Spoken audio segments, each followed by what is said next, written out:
movies for black girl nerds.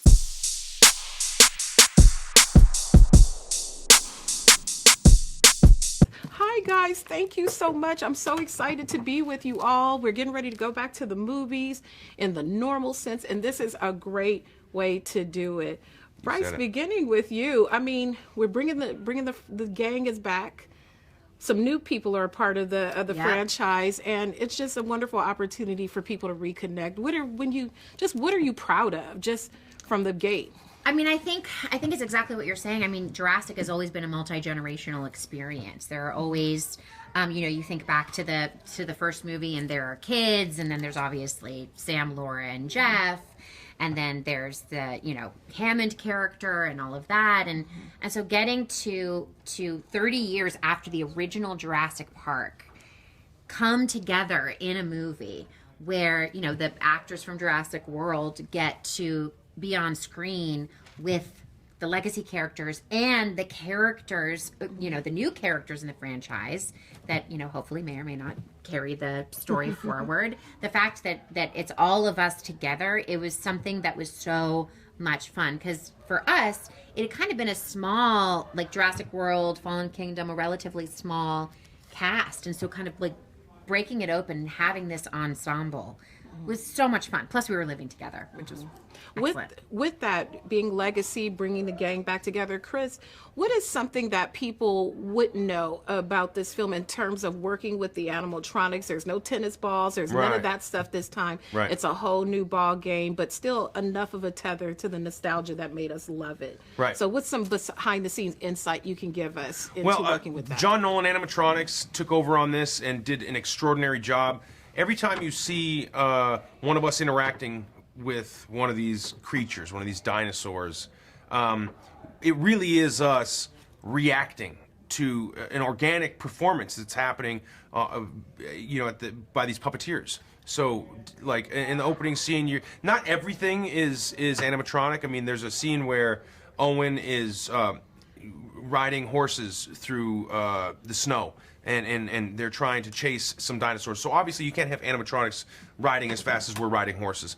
But you do have an animatronic when I have it roped off and I've like lassoed this thing and it's gone down the hill and I've got it roped off and I'm interacting with this dinosaur. That was real. They had people holding this thing up, kind of like pushing it at me. So like if I'm reacting to something, it wasn't that I was just making something up. I had prepared a whole physical thing that I would do to interact with something that wasn't there. So when I got there and there was something there, it took me out of what I had prepared. It became real. It became a magic. That's the magic, is when you get out of what you were planning to do and you do something that's an organic reaction that's caught on film. And so every time we interacted with these dinosaurs that were animatronic, it was like working with an actor. It was so special. And the end result is better. And the journey getting there is so much more fun, so much more fulfilling, and every day is a surprise. It's kind of nice. That was awesome. Well, you guys were awesome. I had a ball. I thank you for your time. Thank you. People are going to be super hype. Loved it. Yay. Thanks, guys. Thank you so much. You guys are awesome. You're awesome. Thank you. You're LeBeauf. Yes, LeBeauf. I was so excited to talk to you. I had this whole list of questions, and then I thought, and I kind of chucked them. Let's just converse. There's so much that I need to know about you, but we'll save that for maybe our personal time. But I'm an open-faced sandwich, so I'm going to tell you anything you want to know. Well, it's good. Reunited, it feels so good to be with Dr. Ian. Reunited, and it feels so good. And we're back with the team, and it's just all these amazing things to see how this film tethers itself to the nostalgia of the original one and keeping the integrity of it, but still making it modern and new for today's audience. So when you think about kind of writing that line between that nostalgia and making it modern, does it change how you even bring Dr. Ian back in front of the camera? What a good question. Most of that is the responsibility of, initially, Colin Trevorrow. He's the great writer who did the first World movie. He wrote and directed that very successfully, and then he wrote the second one. And now he's written and directed this one. He wrote it along with Emily Carmichael, a wonderful, brilliant, and powerful writer. And I think he was thinking about this whole series and thinking about wrapping it up and bringing it to a satisfying conclusion for many years. And I think he did something very interesting with, delighting people in callbacks of what they had enjoyed maybe the first time, but not being too repetitive and making it modern, like you say, and then creating interest and a new story that was logical and gave us all interesting things to do, involving all of these characters, not only us, but Bryce Dallas Howard and Chris Pratt, and then DeWanda Wise, Mamoudou Athie, Campbell Scott, Deechin Lockman, new characters, and B.D. Wong is back, and Omar Sy, and Justice Smith and Daniela Pineda and Isabella Sarma. So there was a lot to, that's a heck of an assignment, isn't it? But everybody, I think it's a good story, and I think people are going to get a big kick out of it. I do too. I really had such a good time. And I thought about how in the past, they give you things like tennis balls and stuff like that to indicate where these epic animals are. But now it's a whole new ball game. So when you have these modern advances that for the dinosaurs and all the animals, are you in a rush to go and see yourself on camera, like to see how it looks? Or do you wait until a big chunk of the filming is done to really take it all in and assess yourself? That's a very good question. Some people, here's me. I like to see what I'm doing. It doesn't hurt me. I feel like I learn a lot from, even if it's on the day and I can see some playback. Jerry Lewis, I think, invented that, during Cinderfella.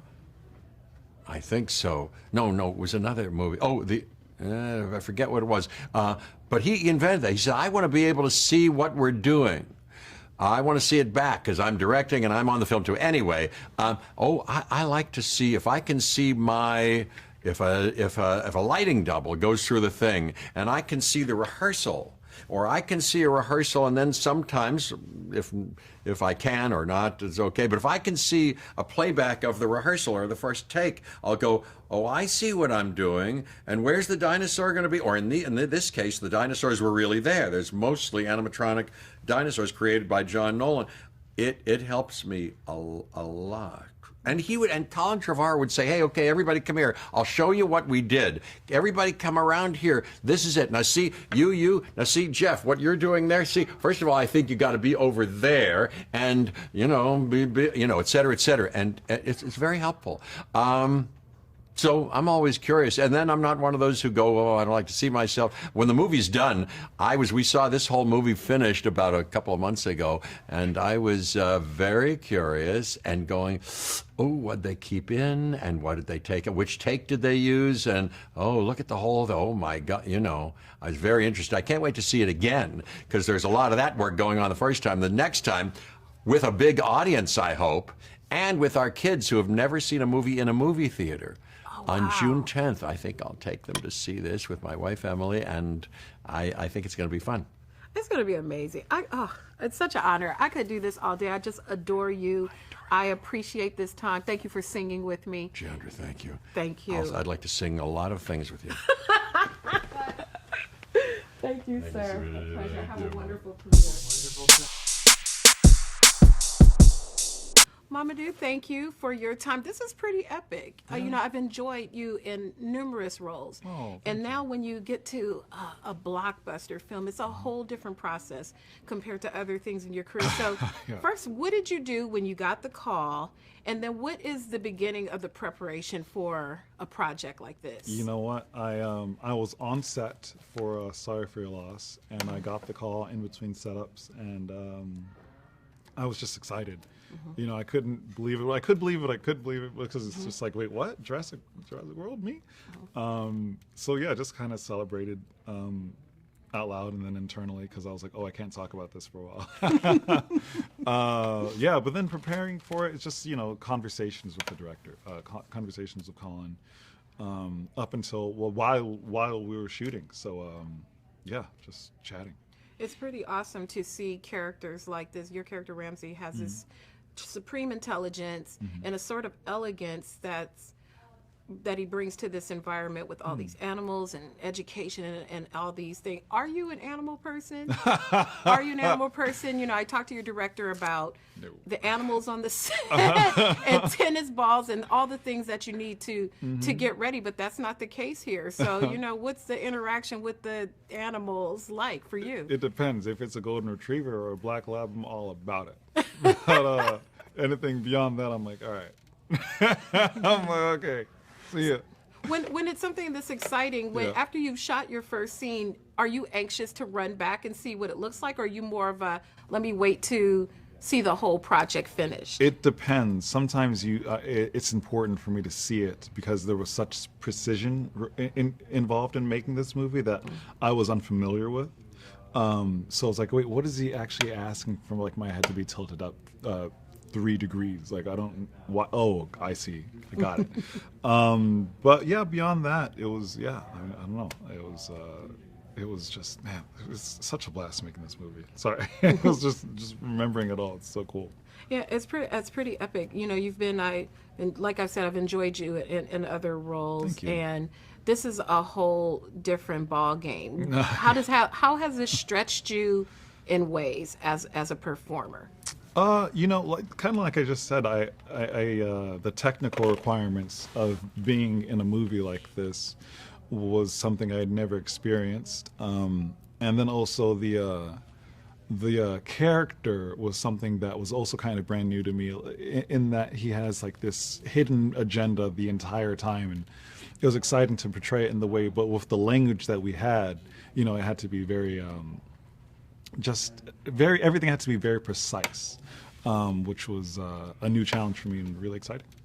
I like that about just the whole cadence and everything, the way you all interact, because you're trying to figure out like who's on our side, who's not on our side, and I loved how you brought all that to life. So lastly, 3 words to describe this installment. Okay.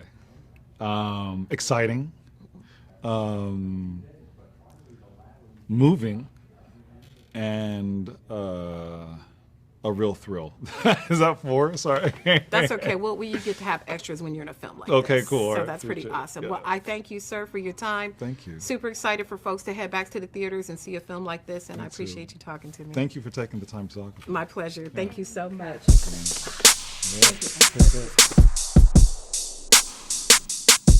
I love this for you. I This for us. I love this so much. Every time I see you, I know it's going to be something that I'm going to enjoy, and this is no exception. What do you do when you get the call? Hey, do you want to be in a Jurassic movie? I don't know.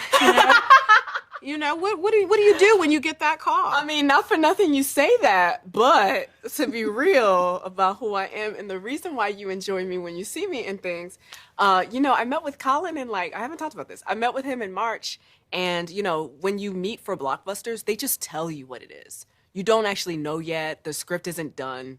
It's the craziest thing ever. It's unfathomable when you're like me and you come from indies where it's like the script is the thing. So I didn't know who she was gonna be or what the role really was until October of 2019. You know, that's like months. And I just read it for the first time and I just cried. Like I legit just gratitude cried because, you know, I felt like she is, as you see, you know, you've seen the film now, but she's just so dope, and she is a character that's worthy, you know what I mean, of the talent that many of us have. Absolutely. And not only that, a character with substance and has a real story and real skill that adds to the chemistry of this motley crew of people and all Yes. these animals. With these animals, I talked to your director, and he said there are no tennis balls, there's actual puppeteering. So what was the first day of that? Because I'm sure this is a completely different experience from anything you've done before in your Yes. career. So what was that first day of Just working the with that? coolest. I mean, I have so much respect for, you know, I consider myself a filmmaker as much as I consider myself an actor. And when you're working on something that's resourced, you know, that has all these toys and all these phenomenal practitioners, I got to see the dinosaurs being built. You know, Colin is 5 years old. So he's we were all kind of in the workshop, oh, you know, we're still deducing which feathers, you know, this dinosaur that's going to be chasing you is going to have, what shade of red. You know, there was a level of thought and meticulation, and that was my first week. It was working with that dinosaur whose name I apparently refuse to memorize because I'm the worst. And that one was a puppeteer. So it was this man with these rugby thighs. You know what I mean? This is a man with his rugby thighs, just like squatting, just like Lion King status, you know, in his body, like puppeteering this dinosaur. It's one of the most, they're the scene partners you don't see, but you absolutely feel. So much of the enticement of this is watching you all react to things. Yeah. So do you go into the scene like, I think I want to react this way or this way? Do you, or blank, or what's your process like to make sure it looks authentic? Usually I have like an interesting kind of combination of being super strategic and very research oriented. As long as I have the character on lock, like as long as I know, you know, what they're afraid of, like what they're not afraid of, like as long as I know them, like in my bone and marrow, everything else happens on the day. Everything else is truly in the moment. You know, it's all given circumstances because there are things that matter. It matters like if she is in, for example, if she's on the ice versus if she's in one of these rooms where she can look around and be like, what weapons are at my disposal? Those are two different reactions. You know what I mean? And so you can't really premeditate because you don't know, you know, what everyone else is going to be giving. You don't know if Bryce is going to give one of those screams. If you don't notice, Kayla does not really scream in this movie, and she screams at a very low register. I'm like, we have enough scream queens in this movie. You know what I mean? So all those kind of things change, you know, depending on like what else is happening in the living environment. Awesome. Ma'am, you're awesome. Loved you I can't in wait it. to talk to you longer. I know. We gotta Till make that next happen. time. Till next time, Queen. Till Yeah. next time. Congratulations. Thank you for your time. Thank you.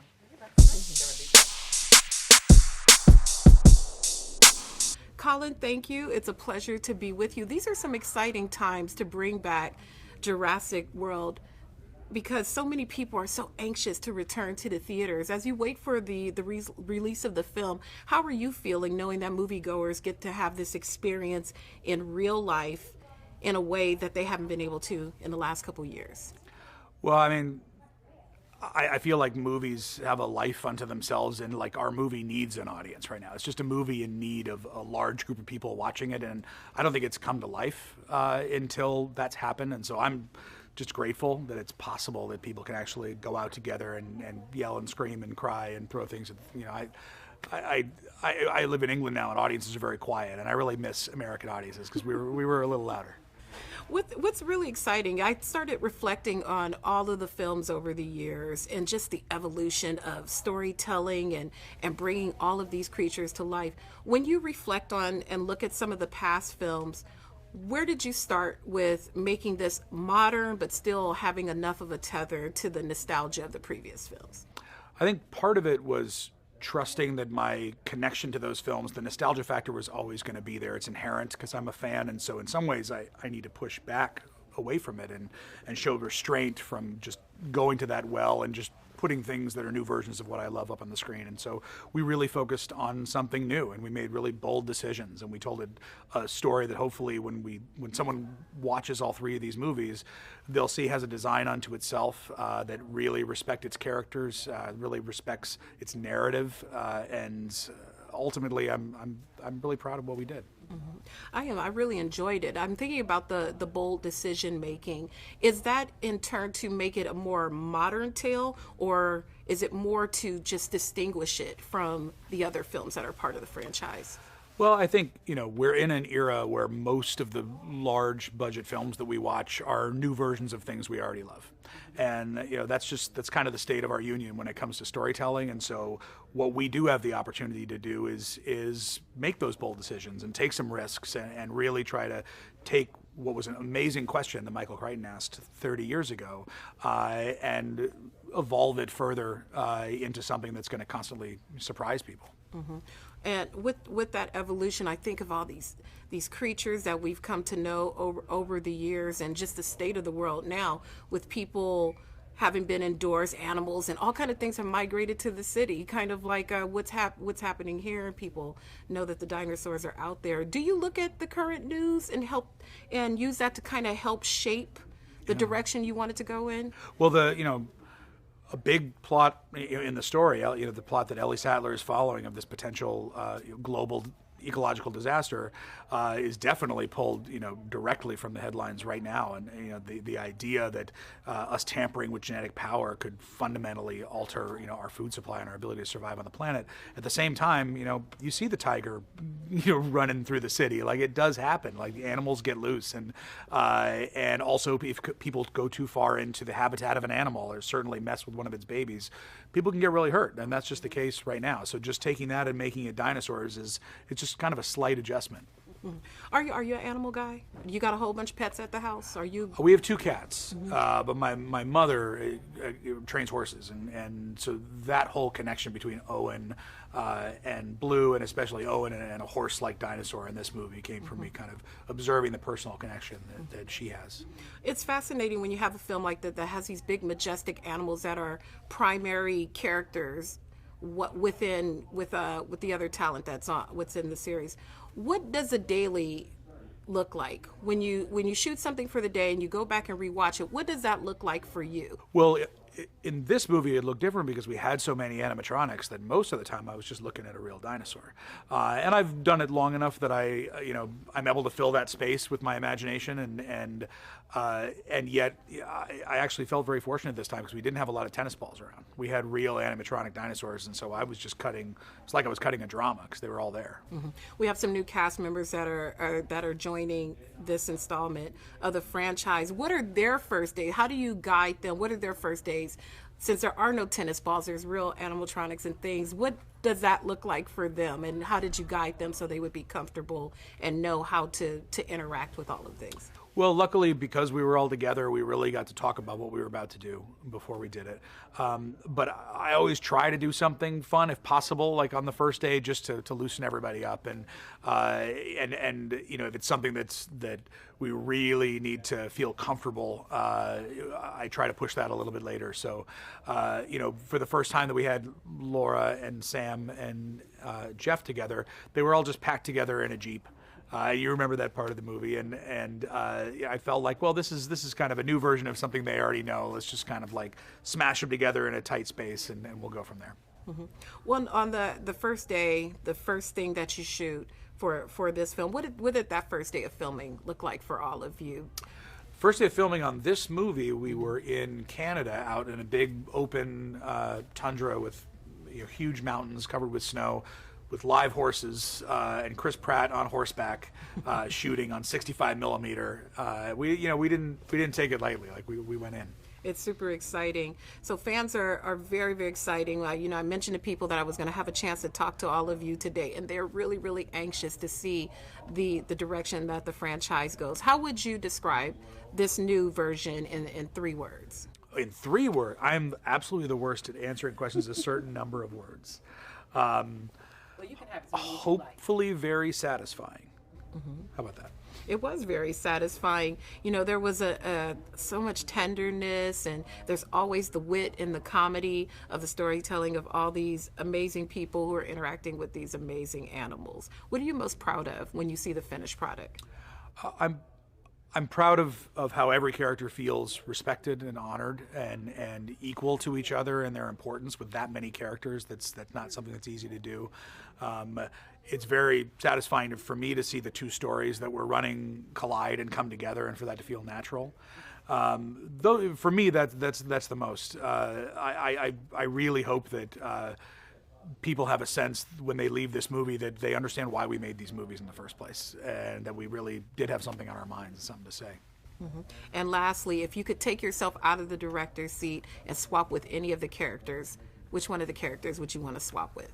I would ride horseback with a bunch of dinosaurs. That sounds pretty cool. I would do that. I also I probably, if I was somebody, I would be Claire. Like, I would be the one who was trying to go out and rescue the baby dinosaur from danger. That would probably be where I would land. Well, I loved it. I love seeing just so modern, but still enough of what made us fall in love with the franchise. And I just had a wonderful time watching it. Thank you for your time. Thank you so much. Have a wonderful premiere, and I know our audience are super excited to see it. Awesome. All right, take care. Thank you. Thank you, sir. All right. Appreciate it. All right. Always a pleasure. Thank Bye-bye. you.